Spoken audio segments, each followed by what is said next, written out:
Salutations, gentle viewers. It's George from Ireland here.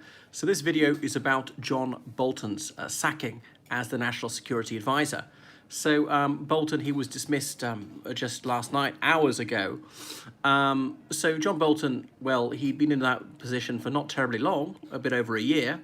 And John Bolton, he was well known, or some would say notorious, as perhaps the most hyper-aggressive person in the United States, as in saw war not as the last resort, but really as the first resort, and seemed to advocate declaring war on half the world. But at the same time showing a total disregard for the sensitivities of America's longtime allies. So he's been in the Washington political scene for a long time.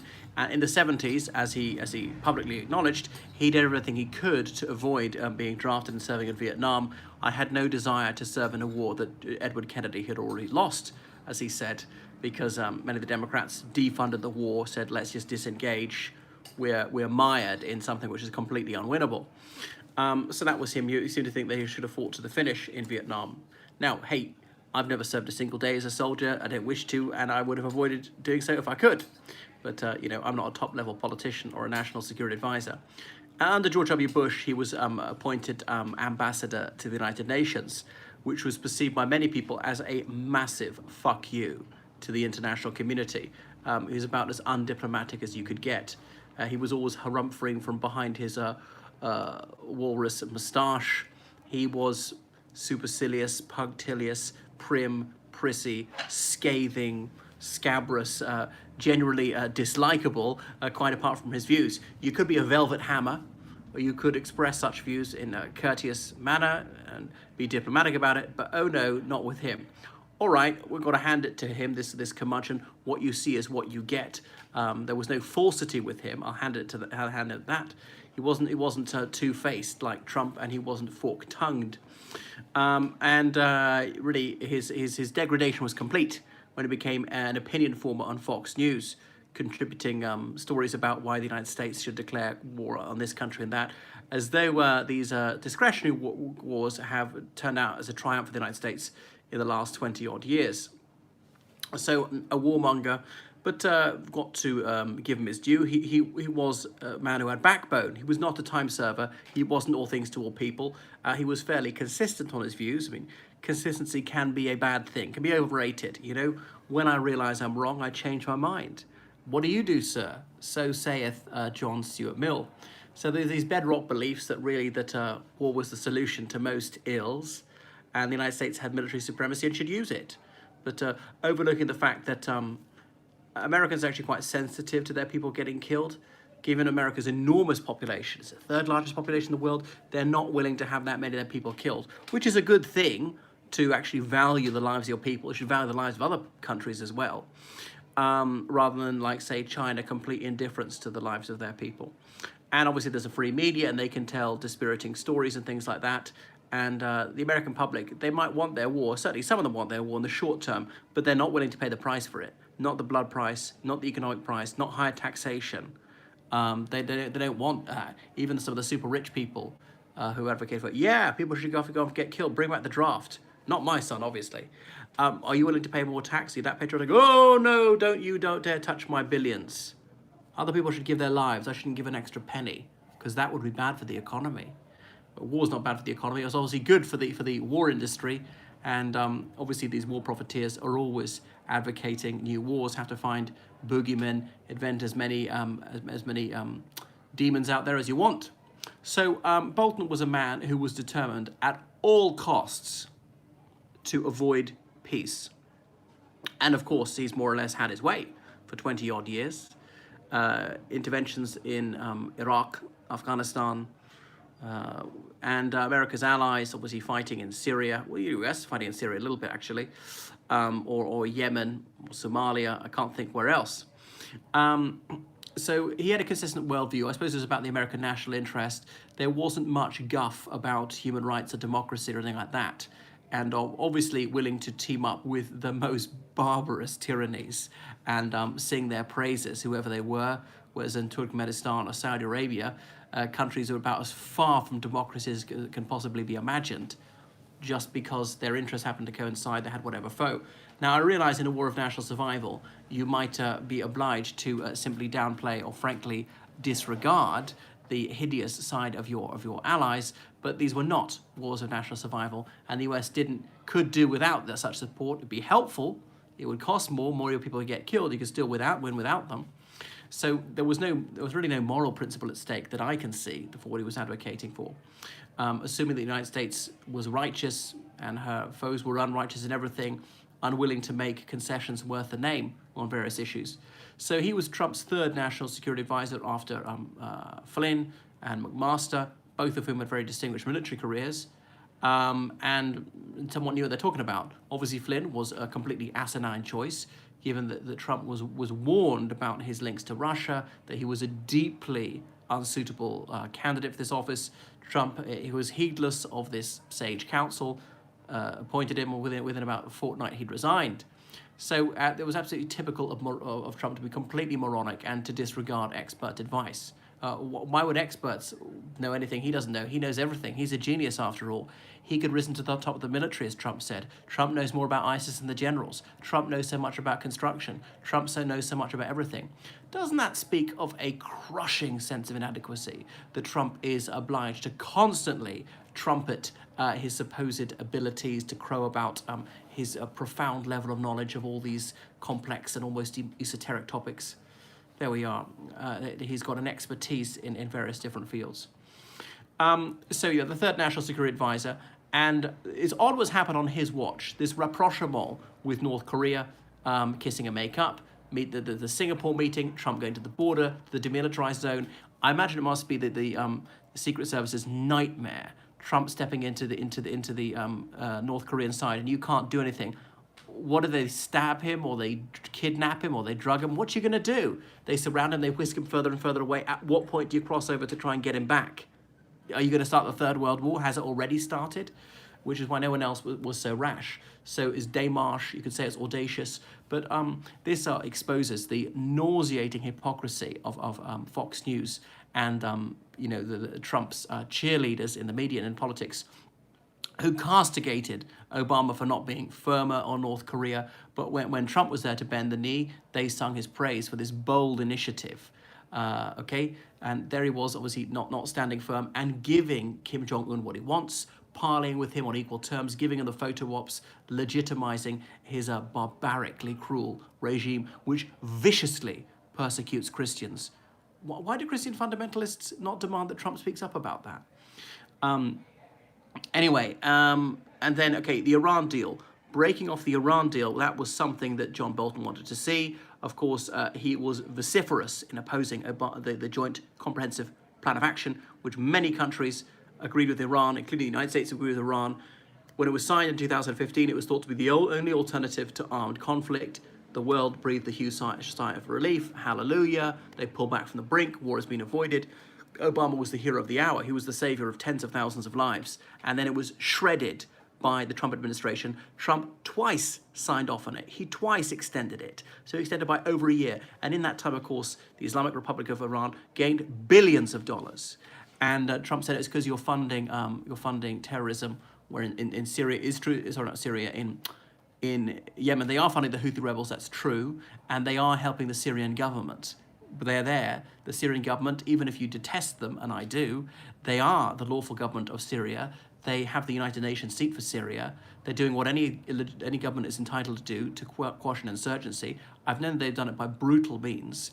But anyway, the Iranians are lawfully fighting there. The Americans have not been invited into Syria and don't have any legal grounds for being there. Anyway, so saying that you're funding terrorism, well, Trump, you allow them to do so. On your watch, by your signature, they gain billions of more dollars. So that's your fault. You knew this all the time. So I imagine Bolton is one of the people who had a word in his ear, who pushed him over the line. He was wobbling into shredding this deal, the worst deal ever, which Trump, well, what a moron, what a hypocrite, for extending the worst deal in history, what Trump called the worst deal in history. So why didn't you shred out the first day? You could have done that. Anyway, we are where we are, and so this up the ante. Could be war, these tanker attacks in the Persian Gulf, or the Arabian Gulf if you prefer. I don't know who committed these attacks. I know whose agenda it serves. It's not really Iran's. And then, so possibly going off there, a new war is in the offing.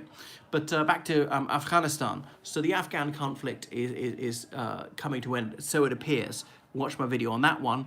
And obviously the Afghan government, Ashraf Ghani and so on, they've been parleying with the Taliban for some time, with the imprimatur of Washington, D.C., talks in Doha, where the Taliban have an office. And there's an Afghan-American who's the president's envoy who's met the Taliban. Okay, but you might say, well, at least it's peace, but George Orwell's better than World War. All right, it's a respectable view. Trump then invites him to Camp David. On the eve of 9/11, he's going to invite the Taliban to Camp David. The optics of that don't look good for a so-called tough guy. Imagine for a moment if Obama had invited the Taliban to Camp David, the president's retreat not far from Washington. Can you imagine the screeching from Fox News and so on? It's a traitor, it proves he's a Muslim, he's an Islamic fundamentalist and all the rest of it, he's a terrorist, and all these vile slurs, slandering him in the most despicable possible manner. But when Trump does it, nary a peep out of Fox News or so many Republican congressmen. Where are they now? Why aren't they fulminating against him for this, against Trump for this? Yet again, it's the most sickening hypocrisy. The way they'll give him a pass, there's really he can do no wrong in their eyes, no matter what he'll lower himself to. It would seem like abject and unconditional surrender to have the Taliban there. What exactly are they going to offer the United States? The United States is going to pull out anyway. The United States has almost stopped fighting in Afghanistan anyway. The drawdown has been so huge under Trump. The Taliban have gained more than half the country. At this rate, the Taliban could be marching into Kabul in a year. So unless something dramatic turns around, they're on the cusp of absolute victory. But anyway, they largely agreed to stop fighting.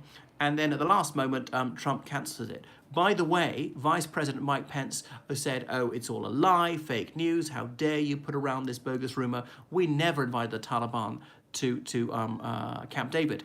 Obviously, that was a flagrant falsehood from Mike Pence, this Christian person who's oh so righteous as a Bible basher, who's holier than thou, he's so moral, who told a brazen lie to the American public. And Trump confirmed that the invitation was genuine, but he'd rescinded it. Why did he fire Bolton? Well, I'll come on to that, supposedly disagreeing with him.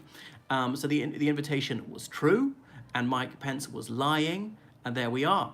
So why would Trump say the invitation was real, but I cancelled it if it wasn't? There's no possible reason for him to do so. That would be too stupid, even for Trump, and that's really saying something. So what a fiasco! This reality TV show, which is the Trump administration. It seems farcical, but perhaps it's more of a horror show. They're really raising the bar for stupidity and mendacity every single day, striving to outdo himself with yet more flagrant falsehoods he tells on the record.